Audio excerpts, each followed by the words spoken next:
آیت اللہ سیستانی کے والد محترم جناب باقر سیستانی اولیاء خدا میں سے تھے۔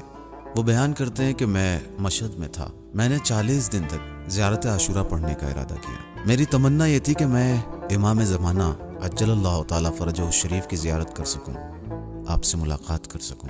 لہٰذا میں نے یہ عمل کرنا شروع کر دیا۔ ہر روز مشہد کی الگ الگ مسجدوں میں زیارت عاشورہ پڑھنے لگا۔ آخری ہفتہ آ پہنچا۔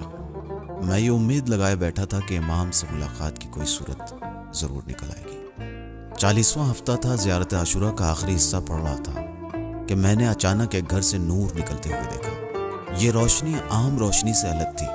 اس روشنی کی طرف ہر ایک متوجہ نہیں ہو سکتا تھا، اسے ہر ایک نہیں دیکھ سکتا تھا۔ آیت اللہ سیستانی کے والد کا بیان ہے کہ میں سمجھ گیا کہ میری مراد پوری ہونے والی ہے۔ میں نے تیزی سے زیارت عاشورہ ختم کی اور اس نور کی جانب دوڑا۔ میں جب قریب پہنچا تو مجھے رونے کی آواز سنائی دی۔ معلوم ہوا کہ کسی کا انتقال ہو گیا۔ اس گھر میں داخل ہوا، لوگوں کی ایک بھیڑ جمع تھی۔ امام سامنے بیٹھے تھے۔ امام کے سامنے تھوڑی دور پر تقریباً کمرے کے بیچ میں سفید چادر سے ڈھکا ایک جنازہ رکھا تھا۔ ایسا لگ رہا تھا کہ آج ہی کسی کا انتقال ہوا ہے اور لوگ تشییع جنازہ کے انتظار میں ہیں۔ آیت اللہ سیستانی کے والد فرماتے ہیں کہ میں جب داخل ہوا تو میں نے امام کو سلام کیا۔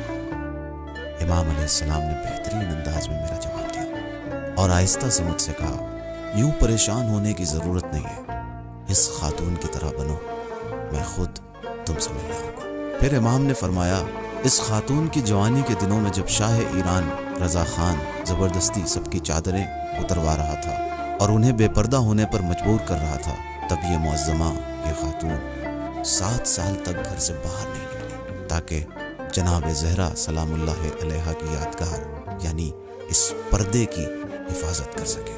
7 سال وہ اپنے گھر سے نہیں نکلے۔ اس خاتون کی طرح ہو جاؤ، ہم خود تمہارے پاس آئیں گے۔ اصل بات تو یہ ہے کہ اہل بیت ہماری زندگی میں آ جائے۔ مثلا حق و باطل کے مسئلے میں ہمیں بے طرف نہیں رہنا چاہیے، بلکہ اہل بیت اطہار علیہم السلام کی سیرت پر عمل کرنا چاہیے۔ سبیل میڈیا، قرآن و اہل بیت کا راستہ، کامیابی کا راستہ۔